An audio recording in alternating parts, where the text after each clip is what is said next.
Okay, hello. Welcome to the Couchcasters podcast. I'm Jeff. He is Scott.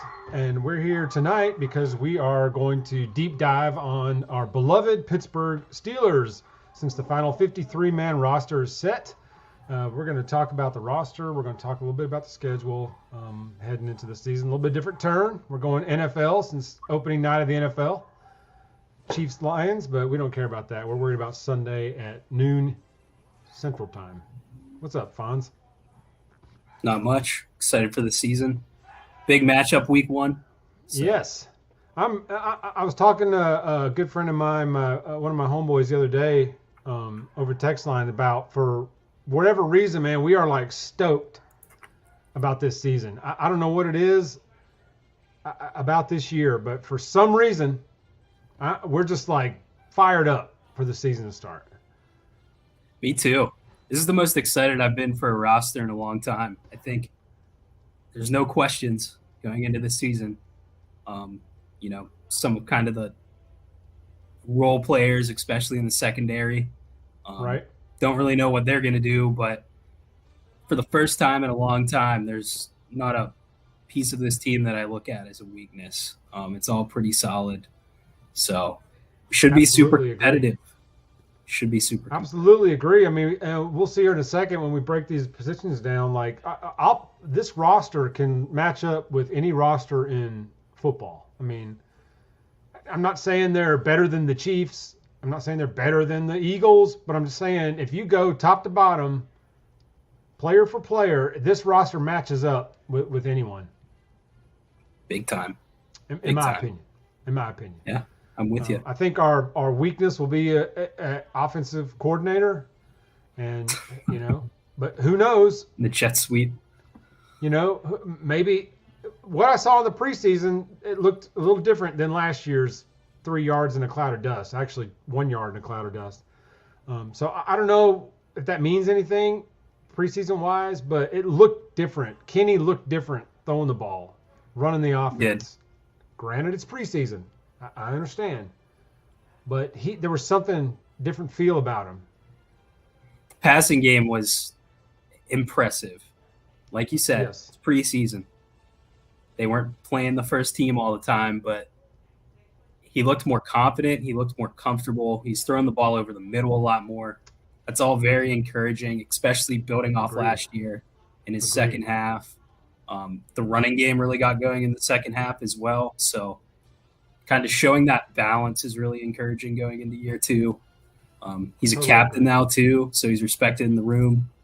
He has a leadership role. He has a voice. That's big all in year two. Going in his favor. I mean, I expect big things. Yeah. Canada might hold him back a little bit, but Canada's got to sink or swim here. Like if he bombs this year, that's it. Not even Tomlin can bring this guy back if he bombs this year. No, I mean he's already kind of behind the eight ball a little bit with his career. He's never really been super successful anywhere. So, well, I was also reading that he might be in line for one of these head coaching jobs, and that's fine. Maybe he'll be a better head coach than he is calling plays, but I don't see it. No, I don't either. Not in this day. No, ever. So. All right, so let's start with our first obvious position here at QB1. I was a big Mitch guy last year. Didn't trust Kenny. It's hard for me to trust anybody that wears gloves on both hands full time and playing quarterback. Fair. Valid argument. I used to hate when Ben did that. It used to drive me nuts when Ben would put those stained gloves on, man. That used to make me insane. But he had the big hands, and he could throw it, and the knock on Kenny was the size of his hands, and then he's wearing gloves, and I just never bought you could get the feel of a football to throw it if you're wearing gloves. But once again, he defies it. He defies it, and he looked pretty dang good throwing it. I know he threw a lot of picks last year, early. His first few starts threw a lot of picks. Now some of those. Like a couple he threw to Claypool that Claypool refused to go snatch.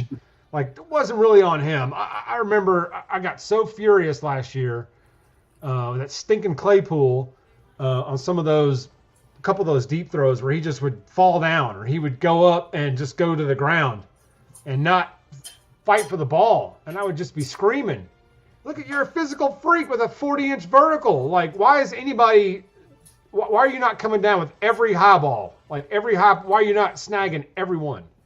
He's a mismatch too. I mean, he's a walking mismatch. Yes. Incredibly frustrating player. He does not play big, even though he's built like a tight end. Perfectly said. Doesn't play big at all. Used to drive me crazy. You don't have to worry about it anymore. Yeah, and we got JPJ for it, so that's an even trade for me. But I was like all about the Mitch bus last year, just because I thought with a good team, a good culture, he could do something. He had moments here and there, but about week 2, I was shaking my head going, man, I was way off. Tomlin should have just started Pickett from the week 1 and let it ride. But we wasted 4 weeks with Trubisky. But now I think Mitch is a great backup. I think he's a perfect backup quarterback. He's an excellent backup. I think the biggest thing that held him back is he wasn't 24 years old and drafted in the first round in 2022. Yeah. And Grant, you got to think the offense he was playing in was not conducive. Less than stellar. Yes. Less than stellar. That's right. Less than stellar is being kind. I called it fireable offense. I was screaming on the phone with my cousin last year. If I sucked at my job this bad, I would be fired in a day or maybe 2 if I was this terrible at my job. Easy. And the whole company, if my numbers showed I was the worst employee in the whole company, they would fire me. Easily. Be the first one to go. First one. So anyway, but it is what it is. Tomlin stuck with him because they're buddies. They go way back. So, if Tomlin wants to hitch his career to him, that's on him. I wouldn't personally, but, that's just me. It's nice to be friendly, but then, when they fire both of you, you're like, hey, good buddy, we're both unemployed. They'll go to Maryland together. But yeah. But I think this is Kenny's job for the next 10 years if he stays healthy, if he doesn't concuss himself out and doesn't, fall off the edge. I think the city's embraced him, the team's embraced him, voting him a captain. I think we're pretty set here. I'm with you. Yeah. And Mason Rudolph, we got to mention him. Yes, shout out to Mason Rudolph. Best quarterback in the league. Best third stringer. The dude took a helmet to the head and didn't go down. I mean, it didn't. I don't recall when Garrett cracked him with a helmet. I think he went down, but he popped right up. So he was ready to go. He was ready to go.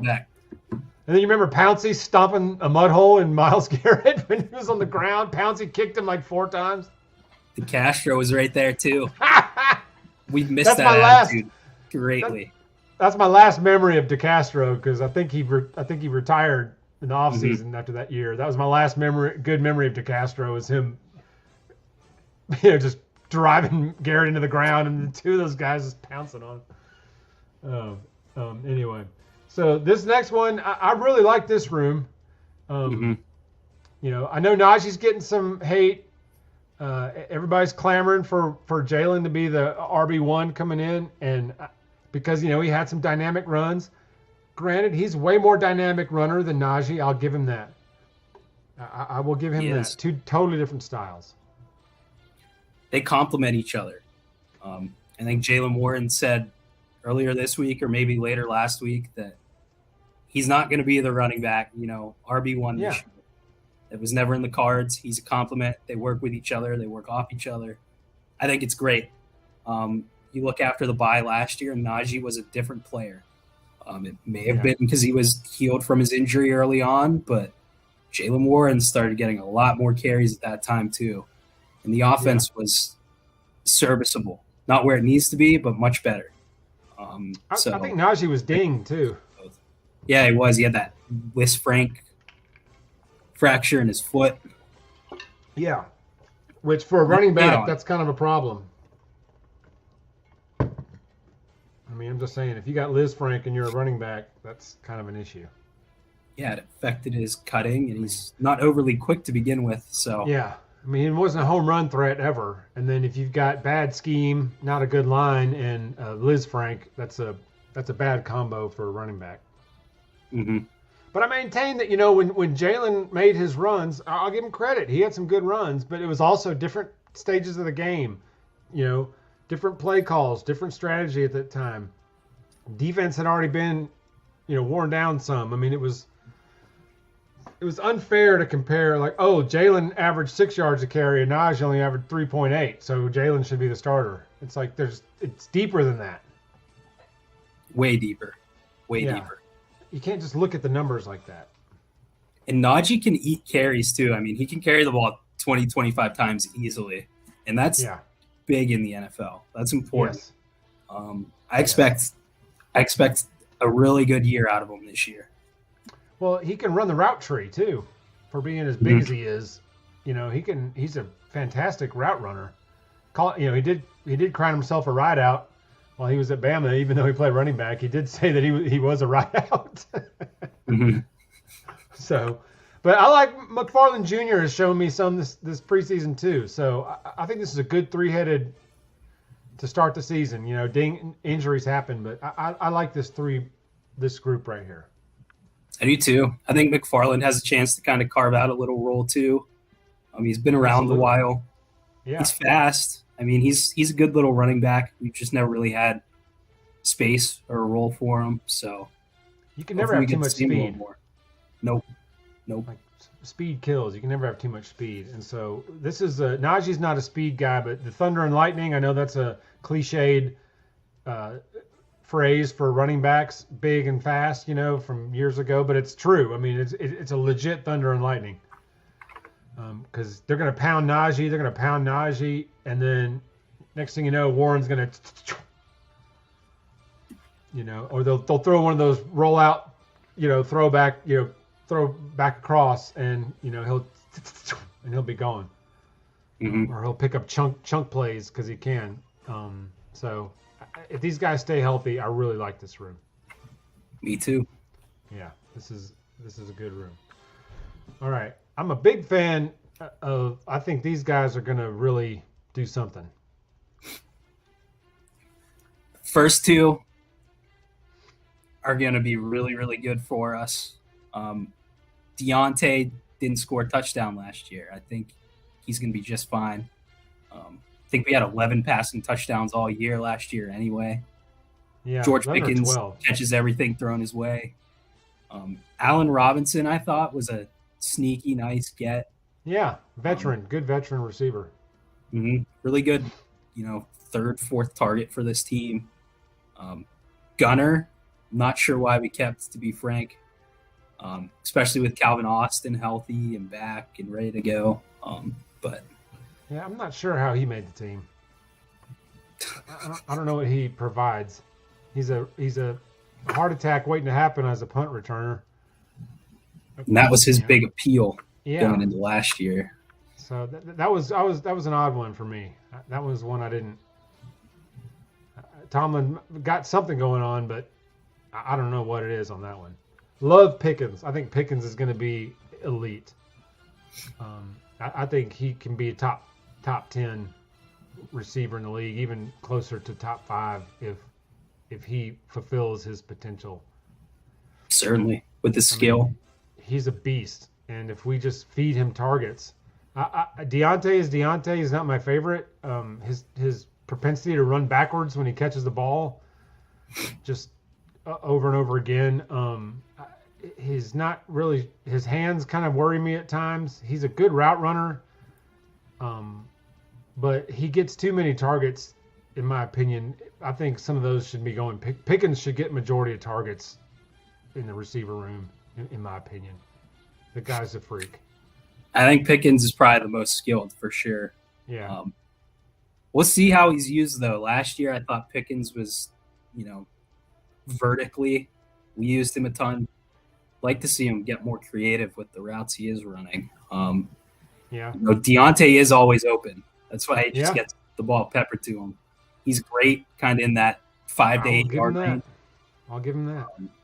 But if we can get Pickens to more consistently get the ball over the top, watch out. I think that can be said for Calvin Austin too. Not like target share, but if they can stretch the field with him, even as a decoy. I mean, that bomb that he snagged in that preseason game, that was sick. He can fly. He can fly. I mean, he was 4 yards past that guy. Granted, it was a preseason guy, but still, that's what he should have done. Mm-hmm. You know, we were talking earlier about the preseason stuff. It's like, but they should have done that because they weren't playing their starters. So we should have dominated the teams that weren't playing starters, that were playing guys that are going to be selling insurance, you know, in a couple weeks. But that's what you're supposed to do. You know, Calvin Austin ran by everybody in the preseason because there were guys that weren't going to be playing in the regular season. They were, you know, tryouts basically. But that's what you're supposed to do. You know, so I love the potential from Austin, just having speed. You can't coach against speed. You can't out-scheme speed. Speed kills, man.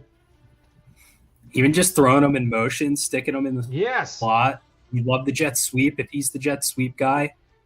I mean, I could see him kind of adopting a Ray McLeod role from a couple years ago, but really, really excelling at it. And that could pay dividends.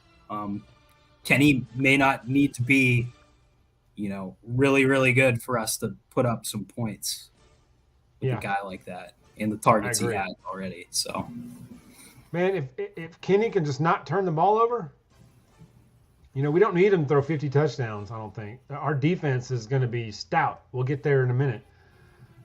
But, you know, we don't need him to put up Mahomesian numbers. He just doesn't need to turn the ball over. Like, that's the trick. Just don't turn the ball over. I mean, he's gonna turn it over. It's 17 games, the NFL. It's gonna happen. But it just limit the turnovers, and I think we're gonna be okay. Because this is a good group. Boykin's good depth. I don't know what Olszewski adds, but those top four, and then Boykin as a depth piece, you know, as a 5, you know, rotating on, giving the other guys a blow here and there, you know, in a scheme. I think Boykin can be a serviceable player. He can have a role. He's big. He's really big. I mean, stick him down in the 20, like in the red zone. Yeah, throw it up, something. See what he's Even got. a blocking receiver. Even if he's Mm-hmm. out there chucking blocks, you know, I mean, something, some kind of valuable value there. But I do like that room. Let's see. Okay, so I really like this room. I like these three a lot. Oh yeah.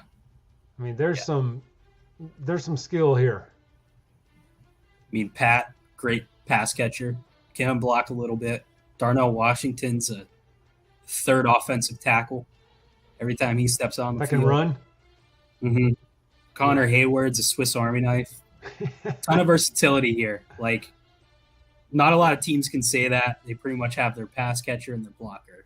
And in a rare case, they have a guy that can do both. But true, we have 3 guys that can really contribute on this offense, I think. And I expect Pat to take another step. He's been super reliable the first 2 years, but totally agree.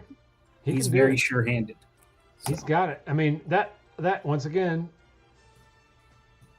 preseason notwithstanding, but that throw that Kenny made to Freiermuth, that touchdown, that preseason game, where he just threaded that needle right over his left shoulder, over the middle there. I mean, there was one spot he could have put it. Ryan Clark did a breakdown of it on ESPN like a couple of days after it happened. They slowed it down there because they were talking about, you know, Pickett's the progression as a quarterback, and hopefully he's have a good second year. But Clark broke that play down, and it was a sick throw and sick catch by Muth to finish it off. But yes, Connor Hayward is on the tight end list, but tight end is a very loose term with him. We'll see him all over the place. He's an H-back. He's a fullback.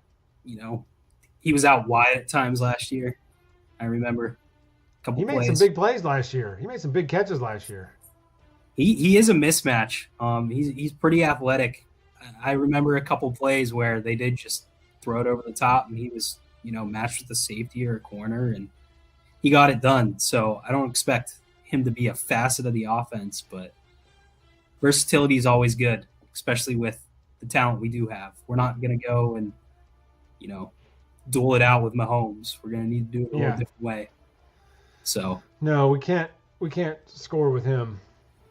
I mean, yeah, we got to do it a different way there. But love this group. I think big things. I expect big things. I mean, they got rid of Lurch, Gentry. I mean, and he was valuable to their.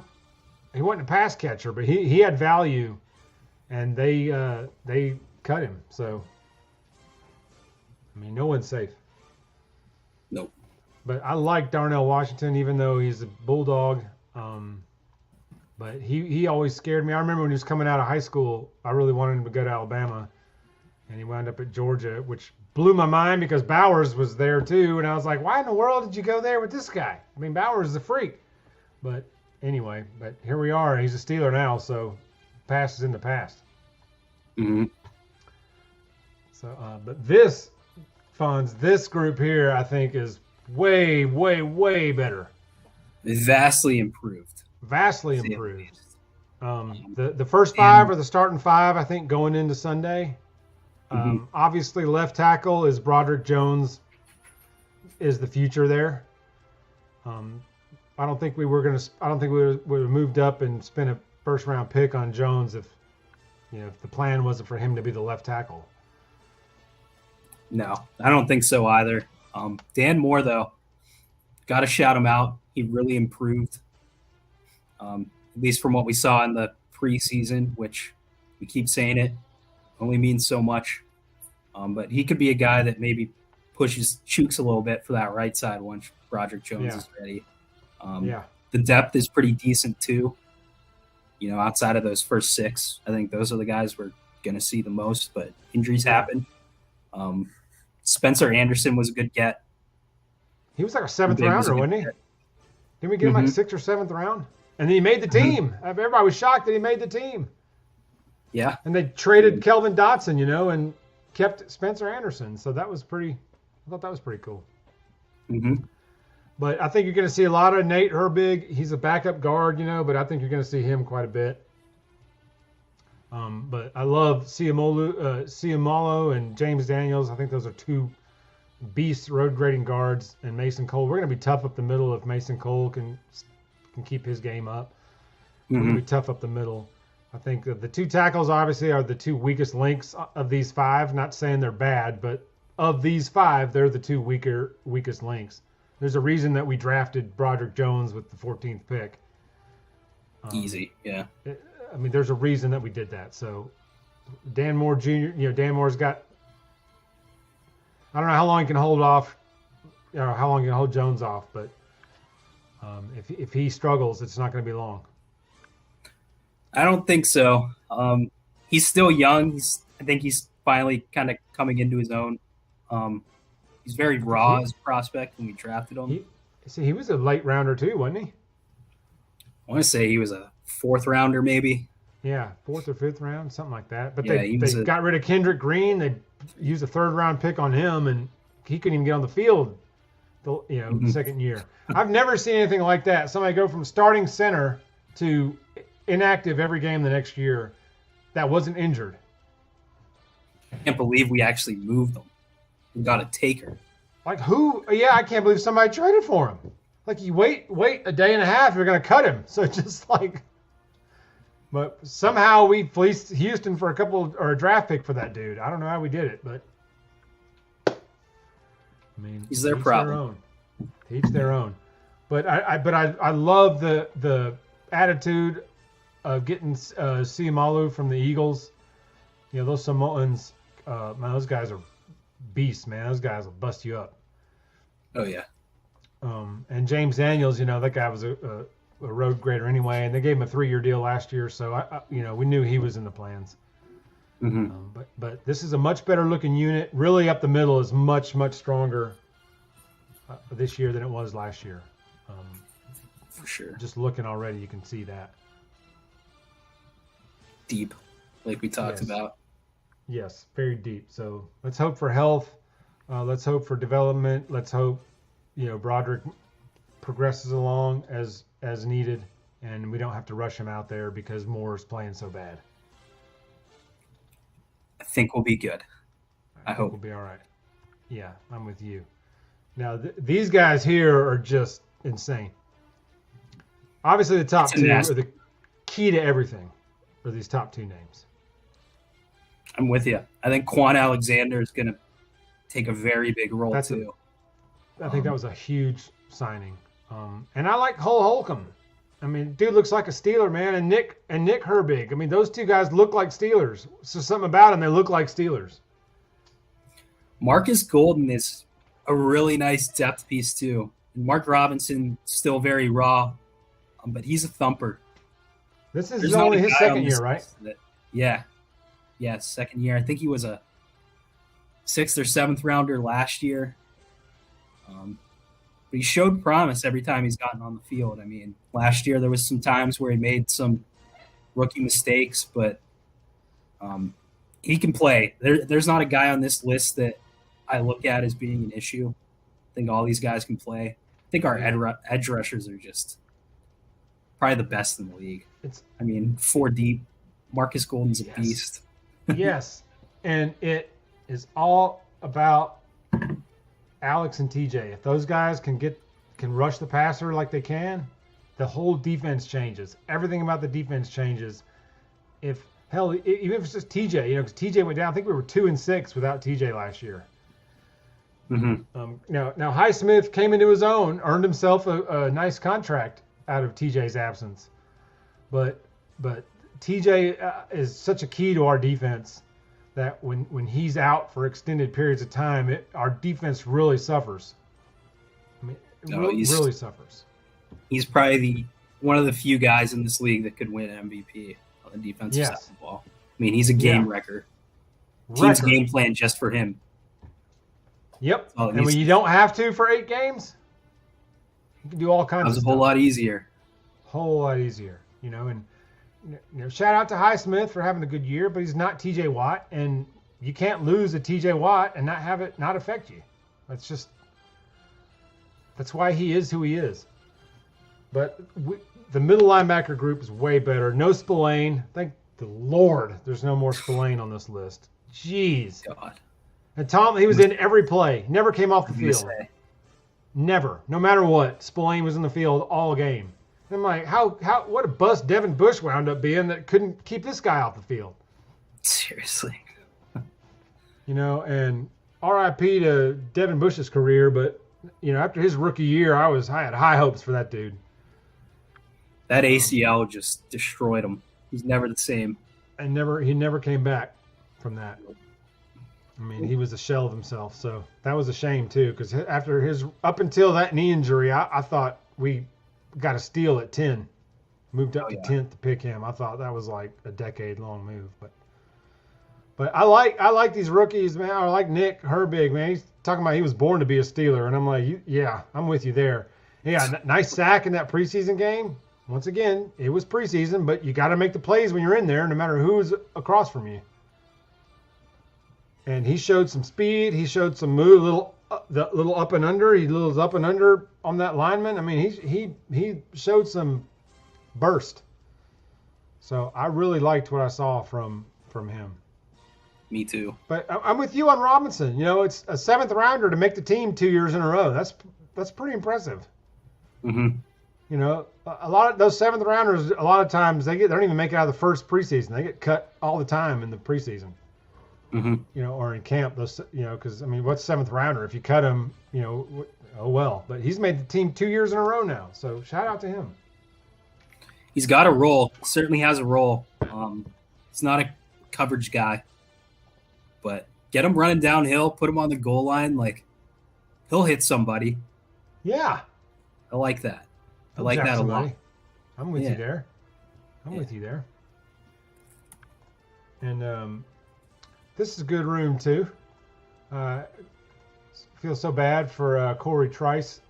I was really excited about him this year. I felt so bad when I saw that he got hurt. That hurt me. Me too. I really thought he was going to carve out a role relatively easily. But we replaced him very well.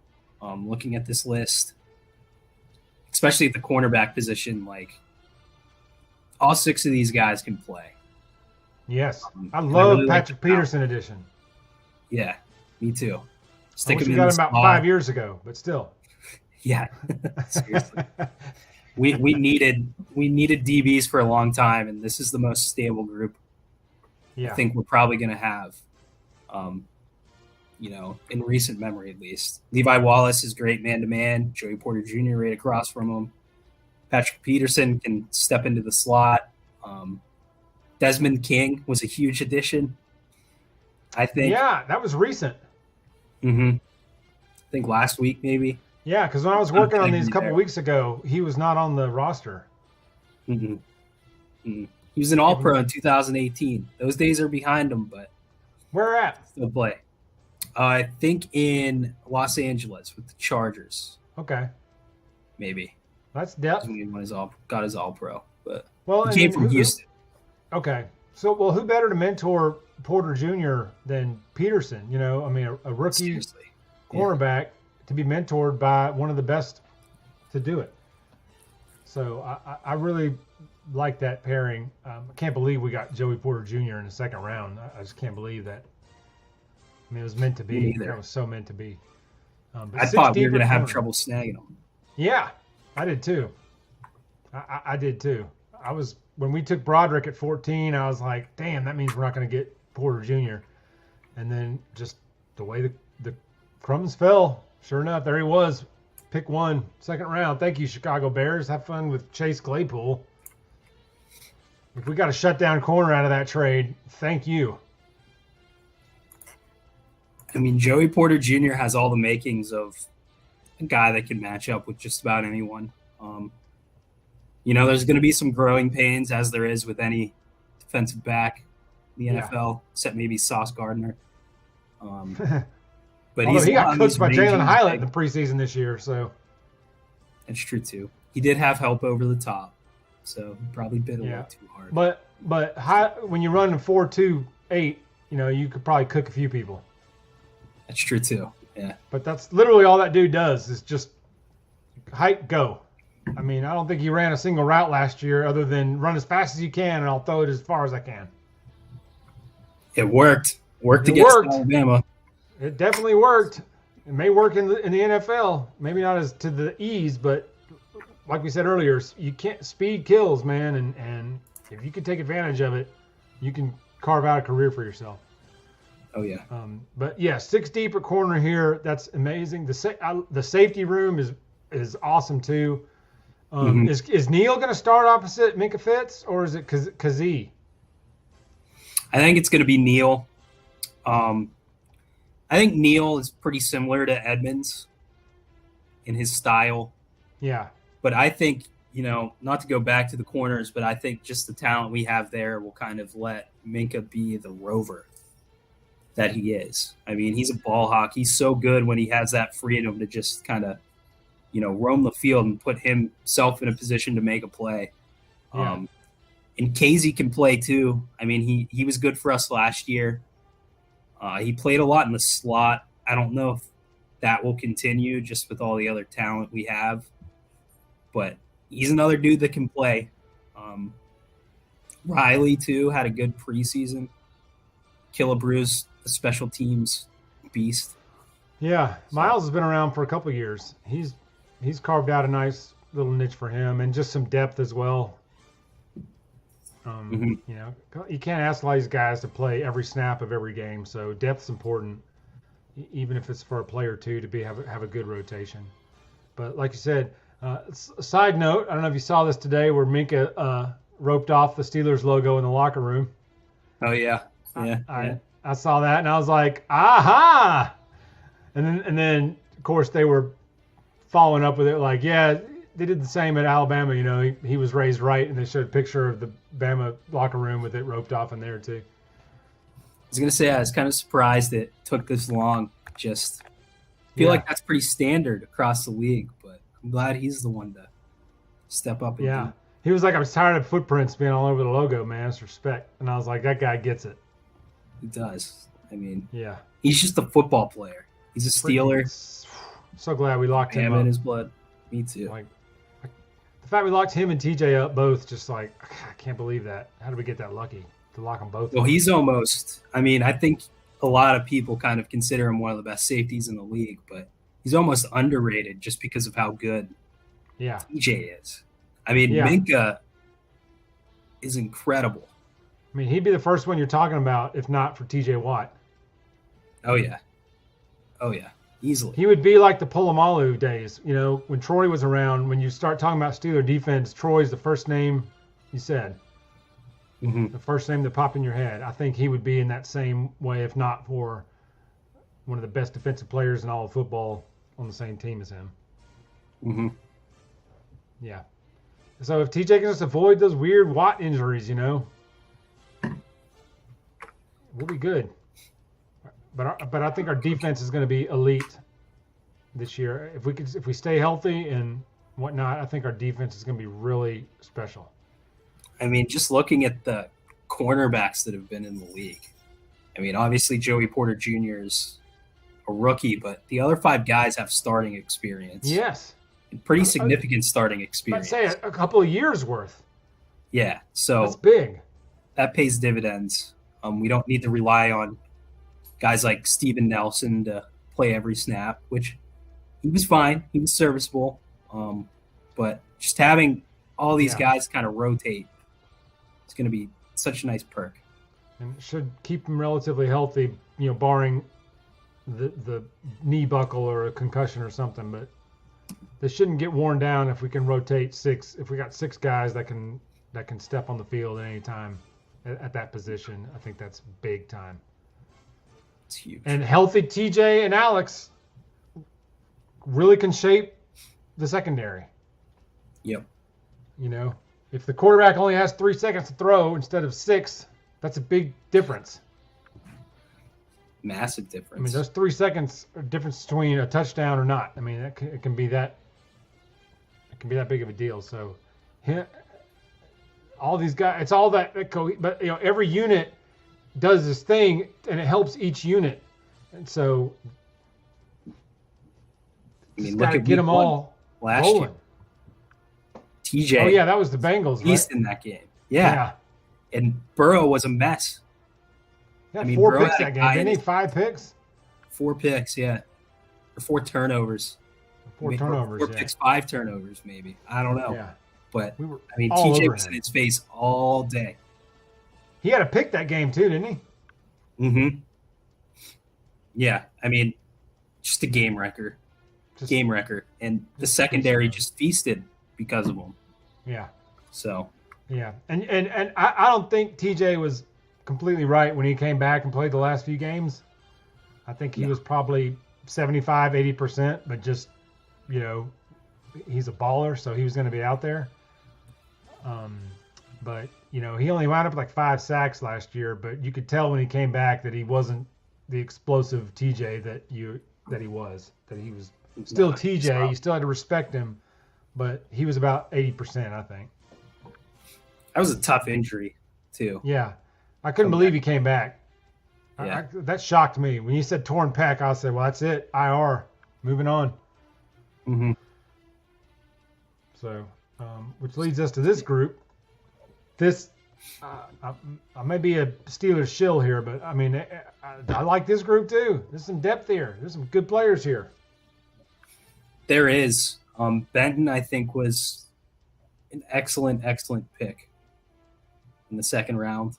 Leal, I'd love to see more of him. I thought he was, pretty impressive when he did play last year. He didn't jump off the screen at me or anything, but behind guys like Cam Hayward and Ogunjobi, he could be a difference maker, especially in the run game. He's a pretty good pass rusher too. So I like Adams too. I thought Montrevious Adams played well for us the last couple of years that we've had him. Mm-hmm. I think he was originally signed for depth, but he played himself into the rotation. He found his way. And Cam Hayward is still doing Cam Hayward stuff. He's been around a minute, but he's still a force. He is. His resume speaks for itself. He's been one of the better, interior defensive linemen. Yeah, I know he switches around a lot, but He's been one of the best in the league for a long time. Absolutely. And Ogunjobi is such a, nice player to bring back. I thought he was really impressive in kind of a complimentary role to Hayward last year. Yeah. He does a lot of little things, just eating a couple blocks, clogging up lanes. That's all he uses. You have to account for him. I mean, he's a threat. Mm-hmm. And even Loudermilk, got several significant rotation last year, just out of necessity. I mean, injuries forced him in there, but he played a lot. So he's got the experience now that he can deal with. So he can fall back on. So I'm happy. I'm excited about him too. I think he was a late. When did we draft him? I think he was a later round pick too. Loudermilk. Yeah. A couple years ago. I think he's a Wisconsin guy too. Okay. You got a lot of Wisconsin boys. I like those Wisconsin guys.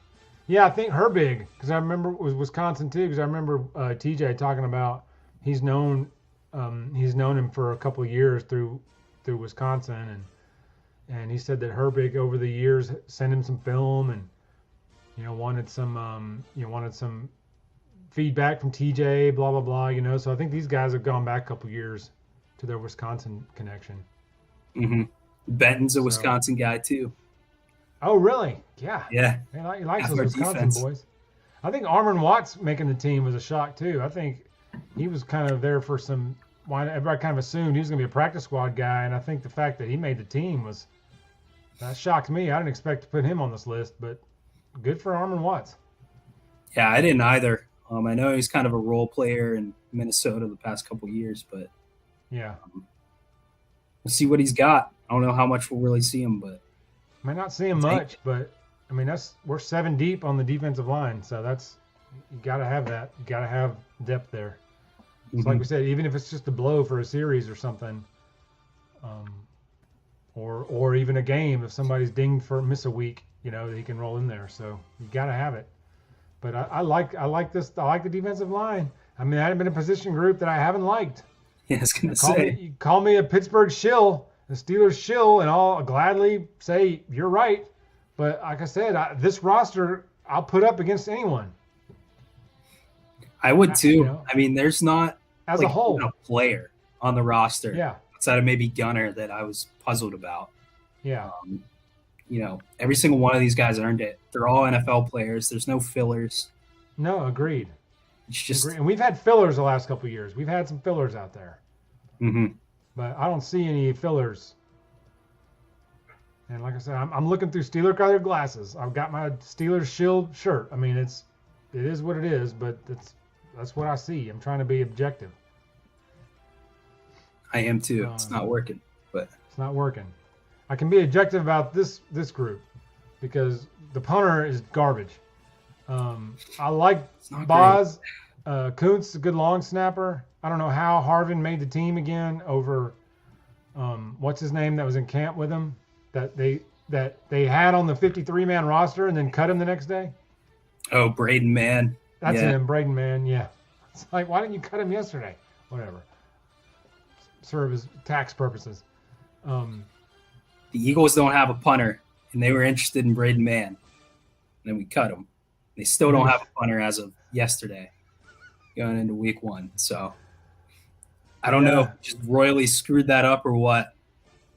I mean, Khan's been so good with other moves. That one puzzled me. I don't know. I don't know what the reasoning was there. But I'm not a Harvin guy. I know we drafted him, but he has not impressed me in the least bit. He's had a few good punts here and there, but overall he's had a lot more duds than he has good ones. They always seem to come at the worst time. He reminds me of some of Bama's punters over the years where, if we're up by 6 touchdowns, they'll drill one 58 yards and knock it out inside the 5. But if we're in a tight game, need to flip the field, they hit it off their shin and it goes, 29 yards or 30 yards.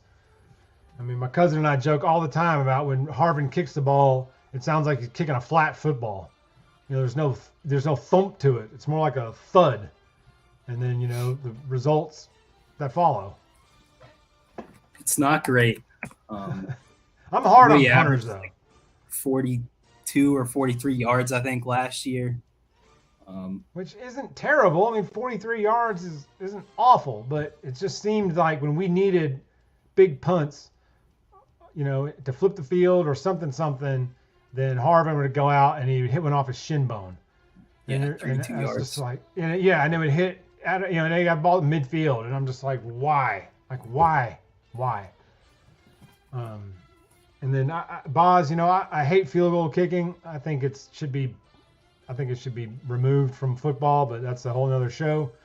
But if you got to have kickers, I like Boz. He's been pretty consistent. Seems to be the only guy that can kick in Heinz Field on the river side of the stadium. Mm-hmm. I mean, he's pretty automatic. Jeff Reed carved out a nice career in Pittsburgh, being able to kick in that stadium. But I think Boswell was like a cast off from the Giants. I think we picked him up off waivers from the Giants a few years ago. Mm-hmm. And he's turned out to be a pretty solid kicker for us. Yeah, he's stuck around. Although he gets hurt a lot for a kicker. Seems that he gets injured a lot. He does. He always has some groin issue. Yeah. I feel like every year we're like, okay, who's going to kick this week? Did we sign somebody on Wednesday to kick on Sunday because Boswell's hurt again? No, I just feel like I'm always griping at my cousin, like, why is Boswell hurt again? Why do we have a kicker that gets hurt every year? But if he's healthy, he's a good kicker, especially in that stadium. He's got to kick 8 games in that stadium, and I mean we've seen Wynn do crazy things with kicks for guys that don't know how to kick there. I mean, it cost what's his name his job, the Scobie that we got from the Jags a few years ago. Yep. Yeah, I mean it cost him his job by about week 4. They say you got to go, pal. I think that's when we got Boswell. Honestly, I think that's when we picked up Boswell. It is, yeah. Because they cut Scobie and then signed him off the Giants practice squad or something. And the rest is history. And then I like Kuntz. Kuntz is a funny guy anyway. I've seen some video clips of him at training camp when the fans show up and he's like working the gate because nobody has any clue who he is.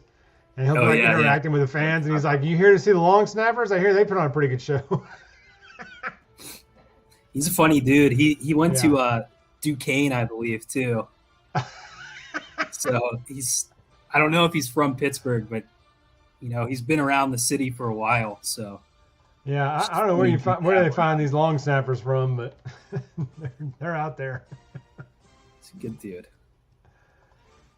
Oh man, yeah. So what do we got?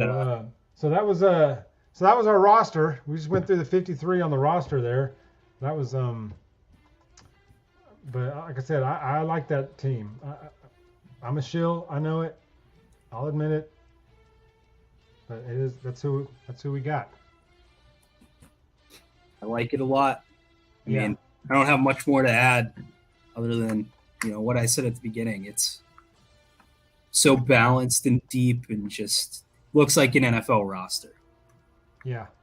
There's no one on that team I'm concerned about. So I agree with that. I mean, we're stacked at every position, so there's no reason why this team can't compete.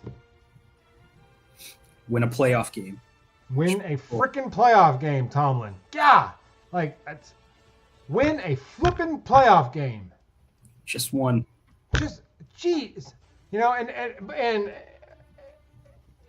what really gets me though is that they keep bringing up, the non-losing seasons, and that's great.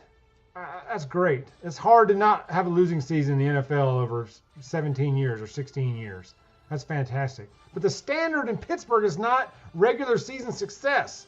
The standard in it's called Sixburg for a reason. There's 6 Lombardi trophies hanging in there. There's a reason that it's called Sixburg, because the standard is Super Bowls. It's like the Yankees going and losing in the divisional round every year and saying, well, hey, we got to the playoffs. That's not the standard. That's the same for Pittsburgh. It's not the standard. Getting to the playoffs with a non-losing record and getting blown out in the first round is not the standard in Pittsburgh. And when it became the standard, I don't know. But that's not it. It seems like every year they kind of crutch along too, just to get to that point. I like Mike Tomlin, but they make it through the first half of the season. They don't look great most of the time. And the second half, they turn it on just to, we're 9-8 again. Like, are we 9-7? I don't get it. And then the year we started 11-0 and then lost like 6 straight games to close out the year. Lost the last 5 and then got blown out by the Browns in the freaking playoffs. 28-0 in one quarter. But see, here's the thing. Yeah, 28-0 in the first quarter. But then if you go back to the Jacksonville game a few years ago, it was like 21-0 in the first quarter or something like that. Now, granted, it wound up being a shootout. Ben threw for 500-something yards, but we were down 21-0 or 24-0 in that game. I can't remember what the score was, but I went from church straight to my buddy's house to watch that game, and I got to his house about 12:30, and it was 21-0 when I walked in his door, and I was like, "What?" The Jacksonville Jaguars have more playoff wins than the Steelers in the last 7 years. That is sad. That is tragic. And they've been really bad. And they have been atrocious. They have. Yes, they've been awful, and they have more playoff wins than us. But everybody just laughs it off at the end of the year. Steelers losing the playoffs. He didn't have a losing season. I don't care about that. I'll let him go 6-10 if he wins 3 playoff games in a Super Bowl this year. Then I'll be okay if he goes 6-10 in a couple years.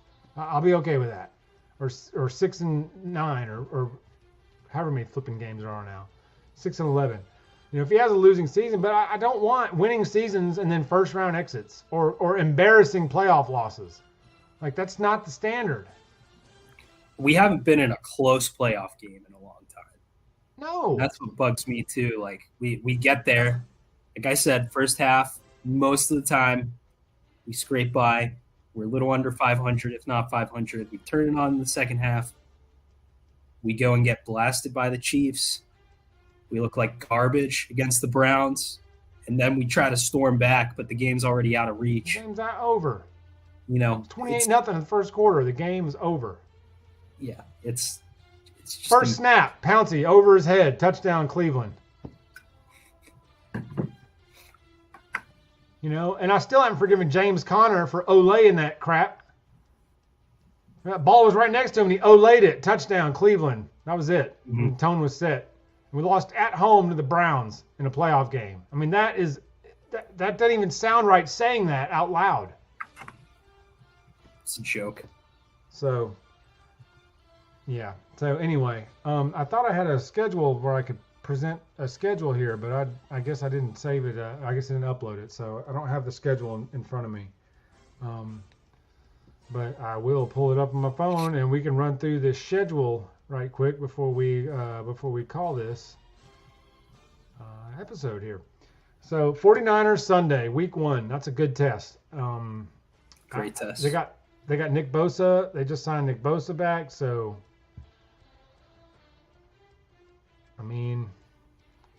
that's a threat. We're gonna have to deal. We got stuff to deal with. So, but it wouldn't shock me if we lost that game. But it also wouldn't shock me if we won it because they got Brock Purdy and we got 2 elite pass rushers. So that's true. I could easily see us winning this game just simply off disruption of the 49ers offense. I think that's the best team we might see all year too in week 1. So they're going to be a threat. But then we got the Browns in week 2. We should beat the Browns. I know they got Deshaun Watson, but this is not Deshaun Watson of 3 years ago. This is a much different guy. You can't miss 3 years of football and then just hop right in and be the elite quarterback you were. I don't think you can. Maybe he'll prove me wrong, but I don't see us losing the Browns there. Week 3, the Raiders. We should win that game. We should beat the Raiders in week 3. That's in Vegas. We should win that game. Historically, though, that's always a game we lose. Well, once again, Tomlin has a losing record versus teams that are under 500. That's another astonishing statistic. Like, how can you be an elite coach and have a losing record to losing teams? That doesn't make any sense to me. But, same way you can't get your team ready for a playoff game at home. You're down 28-0 before people even sit down. Like, that's the way to get your team ready. Week 4 at the Texans. That should be a win. Got to be a win. That has to be a win. That has to be a win. Has to be a win. So I got us at losing the Niners, beating the Browns, Raiders, and Texans. I got us at 3-1. Week 5, home against the Ravens. That's a toss-up. Those Ravens games are complete toss-ups. I think we ultimately split with them and split with the Bengals. Yes. It's pretty much how it goes every year, I feel like. Yeah. So. Then we're a bye in week 6. That's early for us to have a bye. I'm not a big fan of us having a bye before week 8 or 9, but and then we go out to LA for the Rams in LA. I'm not sure what the Rams are going to be. They sold their soul for a championship, and now they're trying to dig themselves back into contention. They're desperate. I think that's a game that we should go in and, take care of business coming off a bye. Yeah. I'd chalk it up as a win. If healthy, I think that's a win. If healthy, I think that's a win. So that got us at, what is that, 5-1? Yeah. Yeah. After the Rams. Then we got the Jaguars at home in week 8. The Jaguars are legit. The Jaguars are a threat. They are. It's a good team. They're a good team now. And Calvin Ridley's going to have a big year, I think. They got Burrow Kurt. just signed with the Bengals. Lawrence is a beast. Oh, he did? Yeah. He did. I just got this alert. It says that Burrow and the Bengals agree on a deal. Didn't give the numbers, but it just said they agree on a contract. That needed to happen.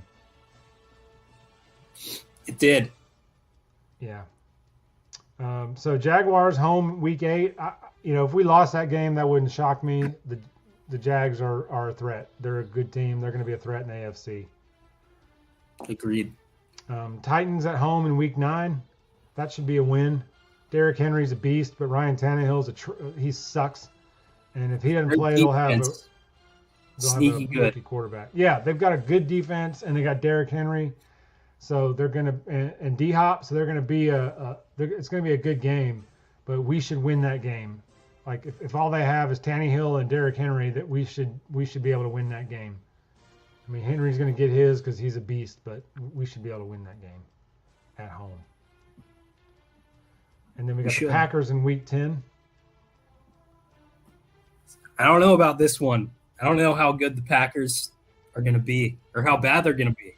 I think they're the biggest question mark in the NFL right now. And, the NFL is crazy. Yeah. So, depending on how Jordan Love does, I don't know. They could be really good at this point in the season. Yeah. Also, side note, that Titans game is a short week, too. That's one of our 2 Thursday night games. You heard me right. We got 2 Thursday night games somehow. Titans and the Patriots. Freaking 2 Thursday night games. Are you serious? And none of them are worked around the bye week. So it's not like, well, one is coming off a bye week, so you technically still get a regular. No. Our bye week is sandwiched in between 2 Sunday games. We got early bye and then 2 short weeks. And then 2 that ticked me off. Oh man, that ticked me off when I saw that. Then after the Packers, we were at the Browns and at the Bengals in weeks 11 and 12, at Cleveland, at Cincinnati. I think like you said, we'll split those 2. I don't know if we'll win on the road and lose at home or whatever way, but I think we'll split those 2. Yep, I'm with you. And then week 13 is home against the Cardinals. We should win that easily. They're gonna be the worst team in football. They're gonna have the number 1 pick again, I think. Then short week for the Patriots, which for whatever reason we play the Patriots every single year. No matter what, we always play the Patriots. That was fun playing Tom Brady every single year in the playoffs and in the regular season. I think he was like 13-3 against the Steelers. Yeah, it's the competitive scheduling they do. We were always at the top of the AFC, and they were just a little bit better, so we always ended up playing them. And I don't know if that was his exact record against us, but yeah, he had some just sick record against us. I mean, like 12-4 or 13-3 or just something like that. I only remember the games we beat them, and a few of the ones we lost that were close. But I mean, I Christ. think you were at one of the more heartbreaking games, weren't you? Yeah, I was like 8, but Yeah. it's -2 degrees. I was at 2004 AFC Championship game. That one hurt Yeah, that was brutal. because I think we were 15-1 that year. Yep, 15-1. I think we lost in week 2, and then Maddox got hurt, and then Ben came on and won all of them up until he threw those 2 picks. I think Ty Law pick-sixed him in that game. Yep. And then we would have gotten our revenge the next year, the Super Bowl year, except the Patriots lost to the Broncos. And then we boat raced the Broncos in Mile High Stadium that next week. But that was setting up because we were going to take New England down that year on the road. The white unis and the towels. Me and my buddy, that was the first time anybody had ever gone as a road wild card and won the Super Bowl, won 3 road games and the Super Bowl. We were going to beat New England that year, and they lost to Denver that week before. And then we played Jake Plummer in Denver in the AFC champion, or in the game before the Colts game, and slaughtered Denver. Mm-hmm. Ben was outstanding in that game. As bad as he was in that Seahawks Super Bowl, he was incredible in that Broncos game. He was. I still remember that. That's one of my first Steelers memories. Yeah. That play where he rolled left and threw across his body for that touchdown, and then he celebrates, he hits the ground, he was doing the guns. I was like, attaboy, baby. And then the Seahawks Super Bowl, I think he was still drunk from the Super Bowl week because he looked terrible in that game. He was awful. Wouldn't surprise me. He's a little bit of a hellion in his He youth. was a wild in his early years. But yeah, Cardinals a win. Then we play Patriots short week. I think we can beat New England. There's no telling what they'll look like by then. They have no skill on offense. They have given Mac Jones really nothing. Juju's on the team, but he's not. He's more of a slot guy, 8-9 yard reception guy. Then after that, we're at the Colts. Who knows what the Colts will be then. That Anthony Richardson might be great. He might have lost his job by then, but they're so young too. At Indy, we should win that game because that'll be week 15. We should be in the thick of a playoff push there. So they're going to get our best shot there. And then the Bengals in week 16. One of those, we'll either win or lose that one. I think they'll split that one. And then last game then week 17, we're at Seattle. That'll be a tough one. That'll be a tough game. Yeah, Seattle's gonna be good. That's always a tough place to play. No matter how good or bad they are, that's a tough place to go win a game. And then we close the season at Baltimore. So, I mean, that's a pretty tough schedule. I don't know if we can win the division coming off that, with that schedule, but I think we should be in contention for the division. I do too.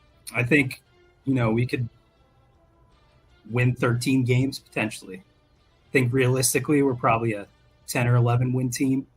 Yeah. I think 11-6 is a fair. Outside of the division, honestly, looking at the schedule, there's 3 or 4 teams maybe I'd highlight and say, that's a game that's really tough. We kind of have a lot of teams on there too that I think should be easy wins. So, yeah, we could easily have 6 wins without even talking about the Ravens, Bengals, the Niners, Seahawks, all those guys. So, yeah, we'll see. I would agree with that. We'll see. Yeah, I would totally agree with that. Well, that's it, man. I think we're going to win the AFC North by a game over Baltimore. I think Cincinnati is going to have a stumble a little bit this year. They may still make the playoffs, but I think they'll finish third in the division behind. I think we're going to sneak in and win this division, barring major injuries. Injuries really shape the league. That's really what you'll know. But on paper, as of today, I think we're going to win the division. I think we're the sleeper. Everybody's picking Cincinnati or Baltimore, but I think Pittsburgh is going to win this division because I think we have the best defense in the division, and it's not really close, I don't think. And I think that will be the difference. We don't have the best offense, obviously. We don't have the best quarterback. No, we don't. We don't have the best running back, but we've got, as a whole, I think our team top to bottom is better than the other three in our division. I think I agree with that. I think we'll probably finish second. I like the Bengals' chances of winning the division. They're just Burrow and Chase. They're gonna. It's the Chiefs' model, and it works. It's an easy formula. Yep. So they're gonna, But in our defense, she'll comment. We play the Bengals well. Like, we give Burrow fits when we're healthy. We give Burrow fits. That's true too. Yeah. He hasn't. Minka, TJ, whatever. We give, because Minka pick sixed him on the first game 2 years ago, or one of those games 2 years ago, first series. He picked six Burrow in a couple years, 2 years ago. So we seem to play Burrow pretty well, but that doesn't mean that we own him every time. It's still a competitive game. So I think that we're going to win the division because I think our defense separates us from every other team in that division. Yeah, they're the best. They're the best on paper. Yeah, means something. That's the shill hour of the week, the Steelers shill hour. So we're happy to try to be objective. Doesn't always work, but we do our best to be objective. It's hard to, though. We're this excited about the season, and we Steelers, black and gold, blood running, and this is what it is to be week one. Everybody's optimistic. Their team's going to do great. So I had the same feeling last year. I was pumped last year. And, we started off 1-7 or 1-6, and I was ready to blow the whole thing up. So funny how that changes, but I'm excited about this year. I'm really pumped about this year. The young team, we got some speed. We got speed, young guys, core nucleus, locked up guys, contract, Alex, TJ, Minka. Contracts are all settled. Like, we're primed, man. This is the window. I'm with you. So, anyway, well, you guys have fun in Birmingham this weekend. Be careful as always. Y'all have a good time. It's gonna be a blast. Bama will pull out a win, and then we'll reconvene next week after Bama, Texas, and after Steelers, Niners in week one. Sunday noon. That's gonna be a really good game. Kind of surprised it was a noon game. I thought that might kind of kick into prime time, Niners, Steelers, but really should be. But whatever. But anyway, good talking with you, Fonzie. Go Steelers, baby, and we'll talk to you soon, buddy. Go Lurs.